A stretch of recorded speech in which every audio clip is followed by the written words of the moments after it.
j'espère que vous allez bien. Alors, pour ceux qui ne me connaissent pas, moi c'est Monet Eddy. Donc, on se retrouve aujourd'hui pour une nouvelle vidéo de Life Issues.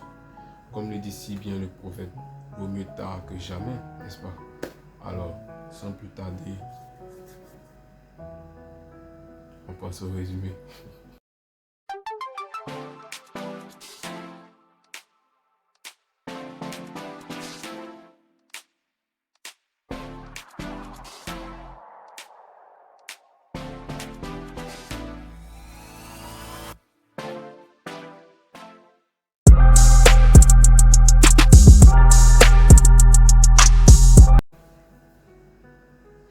Alors, pour ce qui est du résumé, ouais, bon, ça me gênait un peu, donc j'ai attaché. Voilà. Donc, revenons à nos mots et tout. Pour ce qui est du résumé, nous avons un frère ici qui est tiraillé par ses parents. Voilà. Depuis petit, il vivait d'abord avec sa mère à Bobo. Et puis voilà, un jour, à l'insu de la mère, le père est venu le chercher, l'embarquer, où il allait vivre à Yopougon, voilà. Yopougon, Port-Bouille 2. Et puis voilà, jusqu'à ce qu'il, je crois, en classe ouais, CM2. Bon, malheureusement, il n'a pas pu avoir le CEP. C'est là que sa mère, encore, à l'insu de son père, est venue le chercher pour aller vivre avec elle à Cocody. Bon, voilà, un petit résumé, voilà. Et tous je dirais, ces tiraillements entre parents ont forcément, comment dirais-je, laissé des impacts négatifs dans sa pensée. Voilà. En quelque sorte, je peux dire, l'ont traumatisé au fait. Voilà, forcément, ça laisse des séquelles. Voir à chaque fois ses parents qui se disputent. C'est chiant, franchement, les parents, c'est chiant. S'il y a des parents qui suivent ce que Life Issues fait, franchement, c'est chiant. Arrêtez. En tout cas, pas devant vos enfants. C'est chiant. Alors, les gars, on passe à la lecture. Bra, on s'appelle.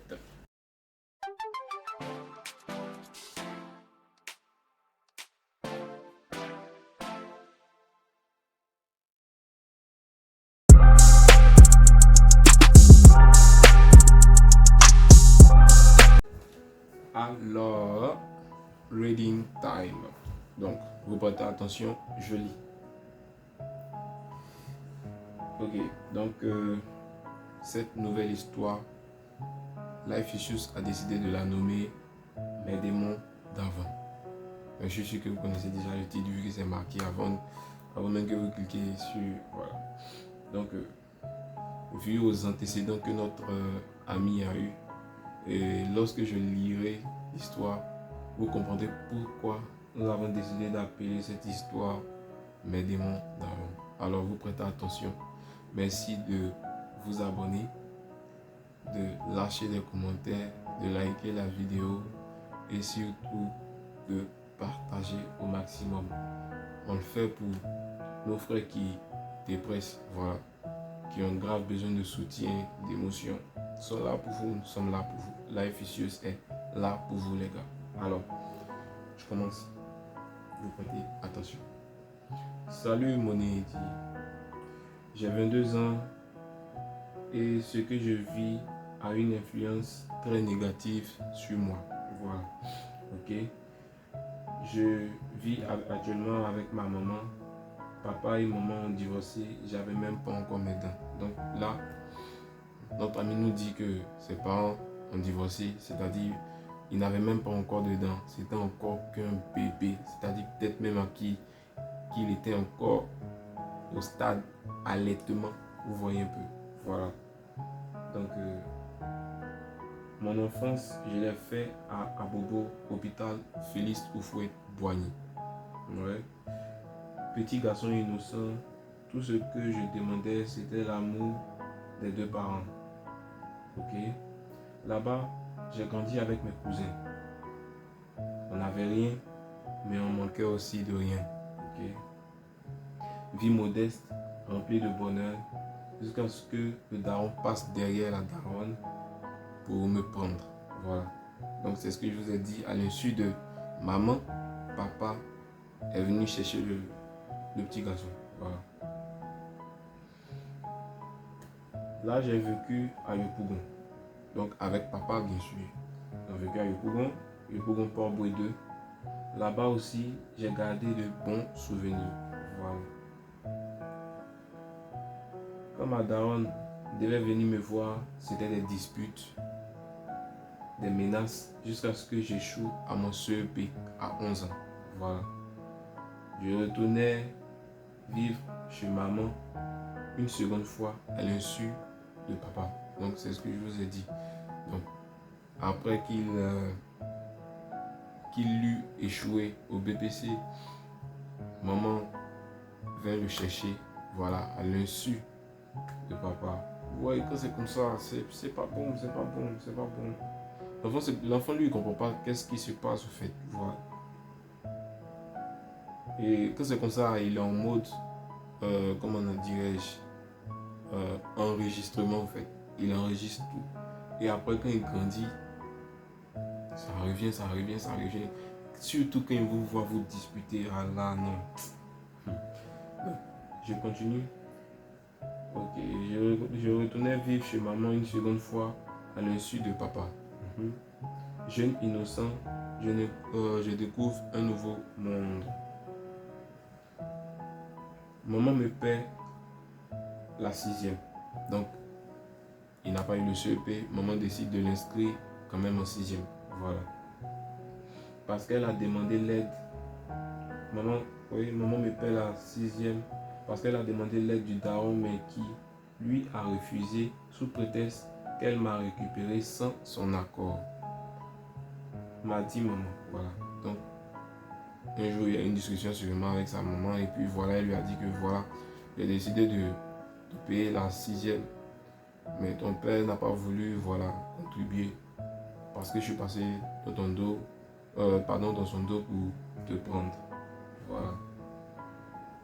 Puis les résultats sont de plus en plus bons. Donc il est allé en classe supérieure, il avait de bonnes notes, de bons résultats. Ok. Je ne manquais de rien.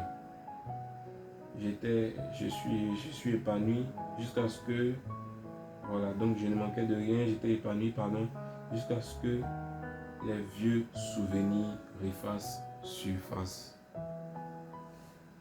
Je me dis que je ne suis pas un enfant chanceux. Non, frère. Personne n'est malchanceux.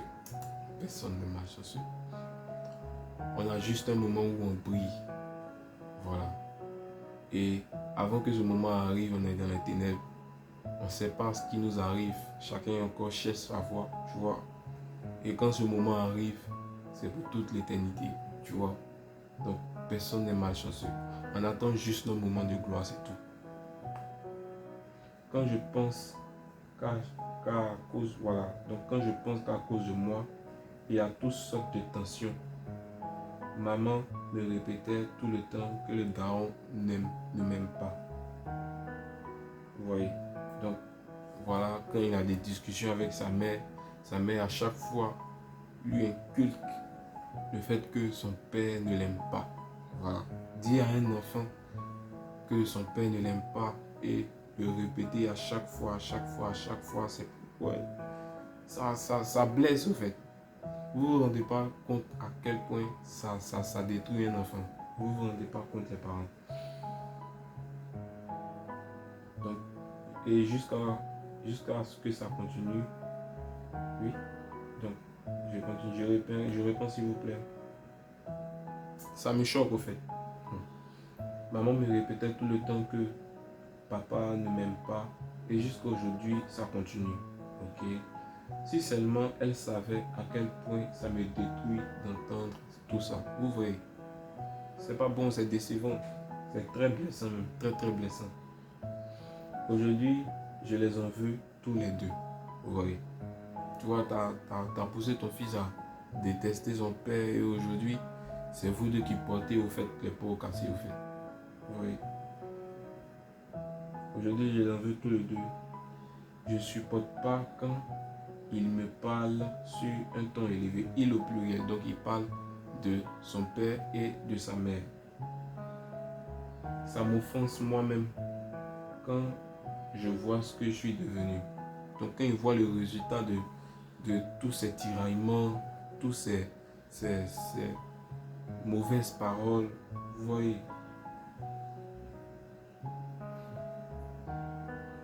je fais des efforts pour tout arrêter, mais j'y arrive pas.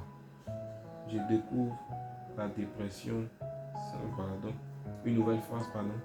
Je découvre la dépression sans réellement savoir que je dépresse. Vous voyez, c'est-à-dire, à un moment de sa vie, il était en train de dépresser, mais il ne savait pas qu'il faisait de la dépression en fait. J'ai des envies suicidaires. Je me souviens souvent, quand la daronne partait pour le travail, je me mettais sur les piliers du balcon, voulant me jeter. Vous voyez, donc, et c'est une pure grâce que je sois encore en vie. Je parle des événements que je vivais en moyenne 14 ans ou moins.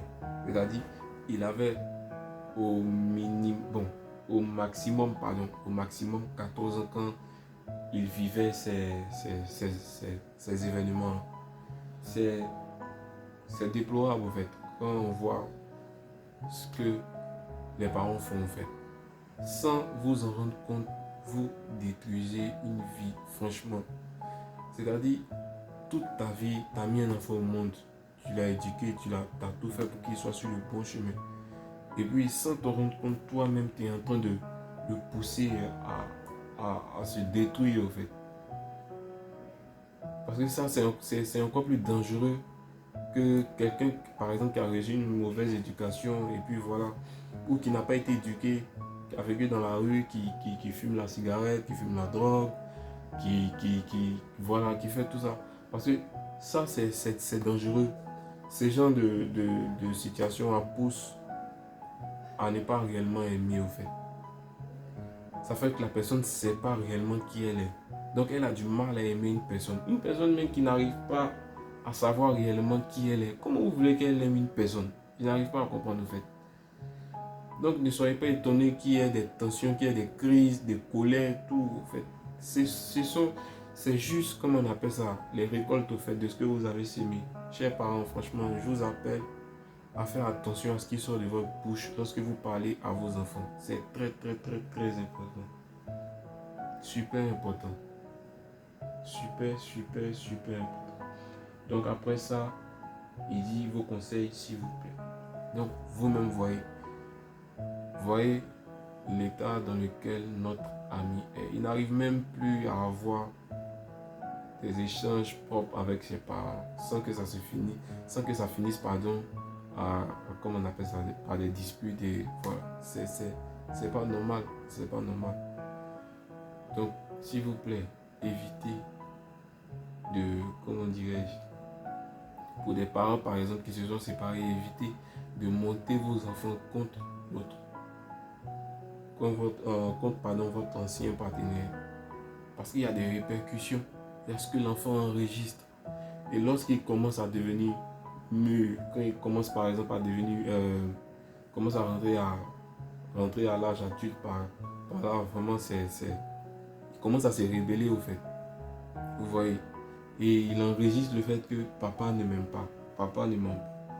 Mon père ne m'aime pas. Donc arrivé un moment, quand il voit son père, il ressent toutes sortes de colère. Vous voyez, c'est pas bon, s'il vous plaît, franchement. Et je suis sûr que notre cher ami ici n'est pas le seul à être dans cette situation. Voilà. Il y a d'autres même qui vivent encore pire. Donc frère, tout ce que moi je peux te dire, c'est si tu as les moyens de te procurer un chiot, voilà. J'ai déjà fait l'expérience et je peux dire que ça améliore quand même. Ça va beaucoup te changer. C'est-à-dire, tu t'achètes un chiot. Voilà, un chiot où il est encore petit, voilà, tu t'achètes un chiot et puis tu l'entretiens. Voilà. Tu l'entretiens, tu lui donnes à manger, tu fais tout ce qu'il y a pour qu'il soit à l'aise. tu verras qu'arriver un moment, tu vas avoir des sentiments pour pour cet animal.